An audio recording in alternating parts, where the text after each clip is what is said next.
Hi friends, Mahanadi சீரியலில் இன்றைக்கி நாளைக்கான எபிசோடு பார்க்கலாம். புதுசாக பார்க்குறவங்களா இருந்தால் சப்ஸ்கிரைப் பண்ணிக்கோங்க, லைக்கு ஹைப்பு கொடுத்து விடுங்க. வாங்க வீடியோக்குள்ளே போகலாம்.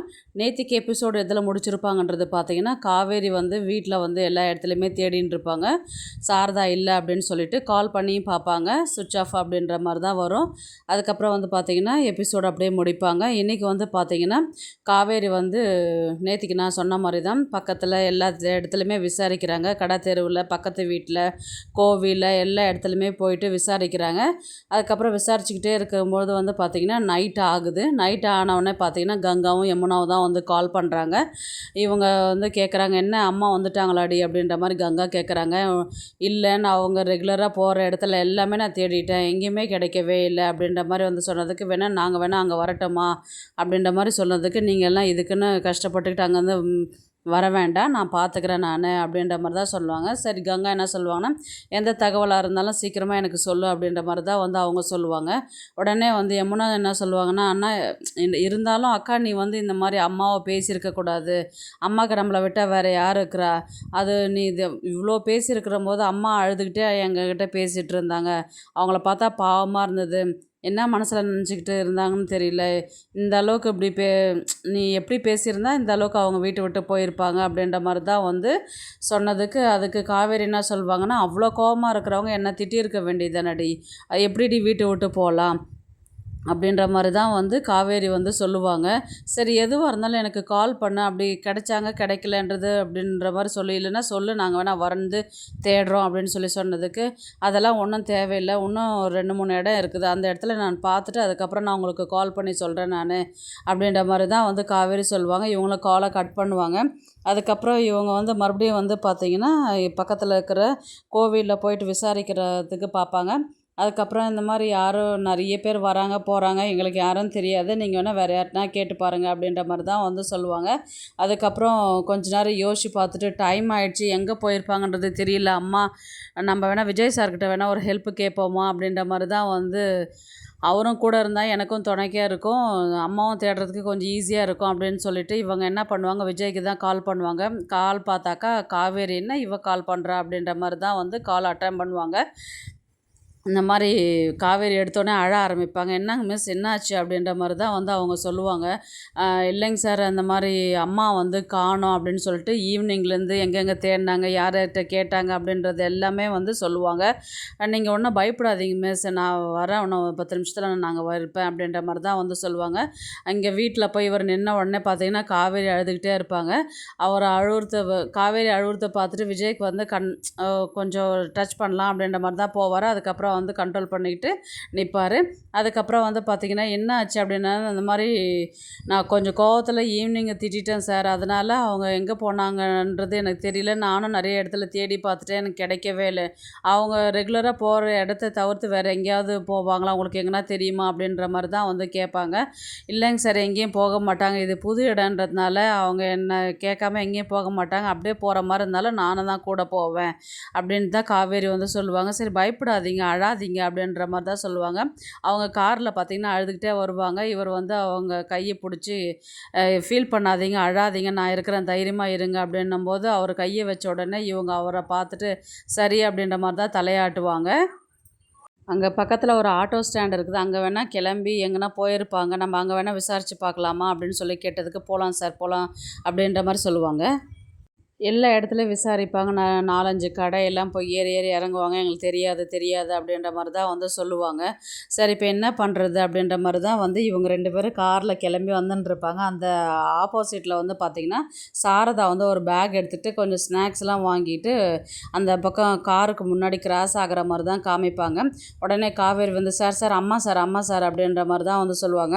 அம்மான்னு காவேரி கூப்பிட்டுக்கிட்டே வருவாங்க. அவங்க நிற்காமல் போயிட்டே இருப்பாங்க. என்னம்மா, நான் கூப்பிட்டுக்கிட்டே நீ பாட்டேன் யாரோ கூப்பிட்றாங்கன்னு சொல்லிட்டு போயிட்டே இருக்கிற, என்னதாம்மா உன் பிரச்சனை அப்படின்ற மாதிரி சொன்னதுக்கு இவங்க சாரதா சொல்லுவாங்க, யார் நீ, எதுக்கு என்ன நீ தேடுற நீ அப்படின்ற மாதிரி தான் அவங்க கேட்பாங்க. என்னம்மா நீ இப்படி சொல்கிற அப்படின்னு சொன்னதுக்கு, நீ தாண்டி சொன்ன உன்னை இந்த வீட்டில் நீ இருக்கணும் இல்லை நான் இருக்கணும், நீயே இருன்னு சொல்லிட்டு தானே நான் வந்துட்டேன், நான் அப்புறம் எதுக்கு என்ன தேடுற நீ அப்படின்ற மாதிரி தான் சாரதா கேட்பாங்க. ஏமா, நான் ஏதோ கோவத்தில் பேசிட்டேன், அதுக்காக இப்படி வீட்டு விட்டு வெளியே வந்துடுவியா அப்படின்ற மாதிரி கேட்டதுக்கு, நீ பேசின பேச்செல்லாம் வேறு யாருன்னா இருந்தாங்கன்னா எப்போவே போயிருப்பாங்க, நான் உனக்கு எல்லாத்தையுமே பார்த்து பார்த்து செஞ்சு வச்சுருக்கிறேன். அன்னையிலேருந்து இன்றைக்கி வரையும் நீங்கள் நல்லா இருக்கணும் தான் எல்லாமே நான் பண்ணிட்டு இருக்கிறேன். கடைசியில் என்னையே நீ வீட்டு விட்டு போ, எனக்கு நீ அம்மாவே இல்லை அப்படின்னு சொல்லிட்டு எந்த வார்த்தையில் நீ இதை சொன்ன நீ அப்படின்ற மாதிரி சொல்லும் போது விஜய் வந்து காவேரி பார்ப்பாங்க. இந்த அளவுக்கு பேசியிருக்கிறாளா அப்படின்ற மாதிரி தான் வந்து இவர் விஜய் வந்து காவேரியை பார்ப்பார். அதுக்கப்புறம் ஏம்மா நான் பேசின தப்பு தாம்மா, என்னை மன்னிச்சிருமா அப்படின்ற மாதிரி 2 கை கூப்பி கேட்பாங்க. இப்போ எதுக்கு என்ன வந்து கேட்குறேன், நீ இந்த வீட்டில் நீ எதுக்கு இங்கே இருக்கிற அப்படின்னு சொல்லிட்ட போது நான் எப்படி போனால் உனக்கு என்ன, அதுக்கப்புறம் நீ அந்த வீட்டில் ஃப்ரீயாகவே இருக்கலாமே, எதுக்கு என்ன வந்து நீ தேடிட்டு இருக்கிற அப்படின்ற மாதிரி கேட்டதுக்கு, அம்மா நான் பண்ண தப்பு தாம்மா, நான் பேசினது தப்பு தாம்மா, ஏதோ கோவத்தில் பேசிட்டம்மா, நீ அதுக்காக வீட்டு விட்டு போகலாமா, நான் உன்னை எங்கே எல்லாம் தேடினேன் தெரியுமா அப்படின்ற மாதிரி தான் வந்து காவேரி சொல்லுவாங்க. எதுக்கு என்ன நீ தேடுற நீ அப்படின்ற மாதிரி தான் அவங்க சொல்லுவாங்க. உடனே வந்து விஜய் வந்து என்ன சொல்லுவார்னா, அம்மா வாங்க வீட்டுக்கு போகலாம், ஏதோ அவங்க தான் சாரி கேட்டுட்டாங்கல்ல காவேரி, நீங்கள் எதுக்கு அதையே பிடிச்சிட்ருக்குறீங்க, வாங்க போகலாம் அப்படின்ற மாதிரி பேசுனதுக்கு, இப்போ சொல்லுங்கள் சார், நல்லா சொல்லுங்கள், நான் கோவத்தில் பேசிட்டேன், அதுக்காக வீட்டு விட்டு போகலாமா, நல்லா கேளுங்க சார் அப்படின்ற மாதிரி தான் வந்து காவேரி சொல்லுவாங்க. அதுக்கப்புறம் வந்து பார்த்தீங்கன்னா அவர் மறுபடியும் வந்து விஜய் வந்து சொல்வார், அவங்க தான் சாரி கேட்குறாங்கல்ல, அதாவது கோவத்தில் தெரியாத பேசிட்டேன்னு சொல்கிறாங்கல்ல, வாங்க போகலாம், வீட்டுக்கு போய் பேசிக்கலாம், எதுவாக இருந்தாலும் இங்கே பேச வேண்டாம் அப்படின்ற மாதிரி பேகை வாங்கிட்டு போயிட்டு காரில் வைப்பாங்க. உடனே காவேரி வந்து, ஏம்மா இவ்வளோ அடம் பிடிக்கிறேன்னு, பின்ன எனக்கு கோவம் அடம் பிடிக்கிறது இதெல்லாம் இருக்காதாடி அப்படின்ற மாதிரி தான் வந்து அவங்க சொல்லுவாங்க. சரி வாமா போகலாம் அப்படின்ற மாதிரி தான் சொல்லுவாங்க. அப்படியே எபிசோடை வந்து முடிப்பாங்க. நாளைக்கு வந்து பார்த்திங்கன்னா இவங்க நேராக வந்து சாரதா வீட்டுக்கு போயிட்டு சாரதாவை வந்து ட்ரா பண்ணிவிட்டு அதுக்கப்புறம் பேச ஆரம்பிப்பாங்க. எதுக்குமா இந்த மாதிரி பண்ணுற, இன்னொரு முறை இந்த மாதிரிலாம் பண்ணாதம்மா, நான் உன்னை காணாமல் நான் எங்கெங்கே தேடினேன் தெரியுமா அப்படின்னு சொல்லிட்டு காவேரி போயிட்டு சாரதாவை கட்டி பிடிச்சிப்பாங்க. அதுக்கப்புறம் அழும்போது இவங்களும் அழுவாங்க, அவங்களும் அழுவாங்க. உடனே விஜய் தான் வந்து சொல்லுவார், இந்த மாதிரி என்ன தான் கோவமாக இருந்தாலும் என்ன தான் பிரச்சனையாக இருந்தாலும் நீங்கள் இந்த மாதிரிலாம் வீட்டை விட்டு போகக்கூடாது, அவங்க மட்டும் தானே இருக்கிறாங்க, நீங்கள் இந்த மாதிரி சொல்லாத கொள்ளாத போகலாமா அப்படின்ற மாதிரி தான் வந்து சொல்லுவாங்க. இல்லை தம்பி, அந்த அளவுக்கு பேசினா எனக்கு மனசே விட்டு போச்சு, உன்னை இந்த வீட்டில் நீ இருக்கணும் நான் இருக்கணும்னும் போது அப்புறம் யார் தம்பி இங்கே இருப்பா சொல்லு பார்ப்போம் அப்படின்ற மாதிரி தான் வந்து சொல்லுவார். சரி இருந்தாலும் கோவத்தில் தானே சொல்லிட்டாங்க, அதுக்காக நீங்கள் இந்த மாதிரி பண்ணால் அவங்க தனியாக இருக்கிறாங்க, ரொம்பவே பயந்துட்டாங்க அவங்க அப்படின்ற மாதிரி தான் வந்து சொல்லுவாங்க. நல்லா சொல்லுங்கள் சார் அப்படின்ற மாதிரி தான் மறுபடியும் வந்து காவேரி வந்து விஜய்கிட்ட சொல்லி சாரதா கிட்ட பேசுவாங்கம்மா, இந்த மாதிரிலாம் திரும்பவும் செய்யாதம்மா, நான் ரொம்ப பயந்துட்டேம்மா, எனக்கு உன்னை விட்டால் வேறு யாருமா இருக்கிறா, நீ ஏமா இந்த மாதிரிலாம் பண்ணுற, நீ உனக்கு கோவம் வந்தால் என்னை அடி மாற்றிட்டுமா, ஆனால் இந்த மாதிரிலாம் திரும்பவும் செய்ய மாட்டேன்னு எனக்கு சத்தியம் பண்ணம்மா நீ அப்படின்ற மாதிரி தான் வந்து காவேரி சாரதாவை பார்த்து கேட்பாங்க.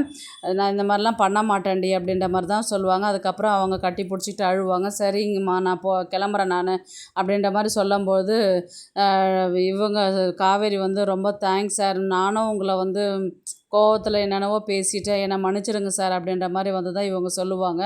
அதனால் என்ன உங்கள் கோவம் உங்கள் ஆதங்கம் அந்த உங்கள் இடத்துல வேறு யாருனா இருந்தாங்கன்னா அந்த மாதிரி தான் நடந்திருப்பாங்க, நான் எதுவும் தப்பாக நினச்சிக்கல, நீங்கள் எதுவும் தப்பாக நினச்சிக்காதீங்க அப்படின்ற மாதிரி தான் வந்து விஜய் வந்து காவேரி பார்த்து சொல்லுவார். இருந்தாலும் உங்கள் பெருந்தன்மைக்கு வந்து எனக்கு ஒரு அவசரம்னும் போது எனக்காக ஓடி வந்து எங்கள் அம்மாவை தேடுறதுக்கு வந்தீங்க இல்லையா, ரொம்பவே தேங்க்ஸ் சார் அப்படின்ற மாதிரி தான் வந்து சொன்னதுக்கு, ஐயோ அதெல்லாம் எதுக்கு தேங்க்ஸ் எல்லாம் பரவாயில்லை விடுங்க அப்படின்ற மாதிரி தான் வந்து சொல்லுவாங்க.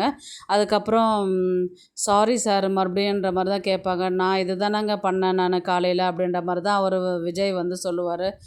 இருந்தாலும் இப்போ உங்கள் சுச்சுவேஷனில் இருந்து என்னை பார்க்கும்போது இப்போ நான் எவ்வளோ முட்டாள்தனம் பண்ணியிருக்கிறேன், நான் எவ்வளோ ஒரு மோசமாக நடந்துக்கிறேன்றது இப்போ எனக்கு தெரியுது, என்னை நினச்சா எனக்கே அசிங்கமாக இருக்குது, சாரி சார் அப்படின்ற மாதிரி தான் வந்து கேட்பாங்க. அதெல்லாம் ஒன்றும் இல்லைங்க மிஸ், நீங்கள் உங்கள் வேலையை பாருங்கள், சரி அம்மா இங்கேயும் அங்கேயும் அலைஞ்சுட்டு இருப்பாங்க, சரி சாப்பிட்டுட்டு படுங்க அப்படின்ற மாதிரி தான் வந்து சொல்லுவாங்க. சரிங்க சார் அப்படின்ற மாதிரி தான் வந்து காவேரி வந்து சொல்லிவிட்டு உள்ளார வருவாங்க. அதுக்கப்புறம் விஜய் வந்து வீட்டுக்கு கிளம்புற மாதிரி தான் இருக்கும். அப்படியே எபிசோடு வந்து முடிப்பாங்க. பார்க்கலாம் கதையை வந்து எப்படி எடுத்துகிட்டு போகிறாங்கன்றது. இந்த வீடியோ உங்களுக்கு பிடிச்சிருந்தா ப்ளீஸ் லைக் பண்ணுங்கள், ஷேர் பண்ணுங்க, சப்ஸ்கிரைப் பண்ணுங்க. தேங்க்ஸ் ஃபார் வாட்சிங். இந்த வீடியோ உங்களுக்கு பிடிச்சிருந்தா ஒரு லைக் போடுங்க, நம்ம சேனலை சப்ஸ்கிரைப் பண்ணுங்க.